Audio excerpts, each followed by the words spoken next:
I'm going to break this down into 3 types of love that we experience in romantic and sexual relationships. This comes from the work of Helen Fisher, a neuroanthropologist, I think she calls herself. Her work is definitely problematic when it comes to open relationships. The categories and the neuropsychology are sound, so we're going to use it anyway. We're going to use it with asterisks. She talks about 3 categories of love: lust, limerence, and love, attaching love. Lust is short onset, immediate sexual feelings and interest in another person that arises when you see them, when you hear them, when you want to do something sexual with them. Short arising, short investment energy to get. It doesn't last very long.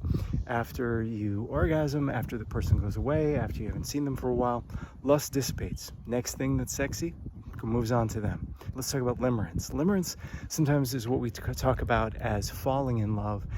Limerence is the process of losing your head, feeling all those fluttery feelings. You can only focus on them. You can't eat, can't think, can't sleep when they're not around.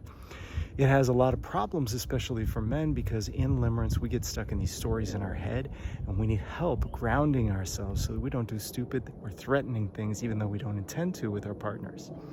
Love, when we talk about this in my work anyway, I'm talking about attaching love. That feeling that you want the person around. Now, in contrast to lust, love takes a long time to develop. We just want them around. Our environment isn't quite the same. It's not this heady feeling. It's not disorienting. It's just like, a day's better when you're around me. My life's better when you're with me. Even if you're kind of a pain in my butt, sometimes I'd still rather have you around. Attachment takes a long ramp up to begin, but it also takes a long tail to end.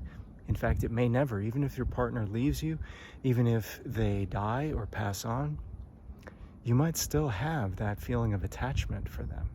Understanding what's happening in each of these experiences, having some kind of language or framework to separate them out, can really help men understand what's happening inside of their hearts, inside of their pants, inside of their minds.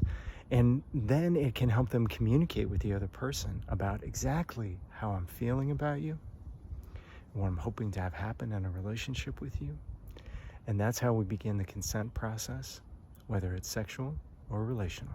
If this is helpful for you, please consider liking, subscribing, and sharing. It means a lot to me. Take care.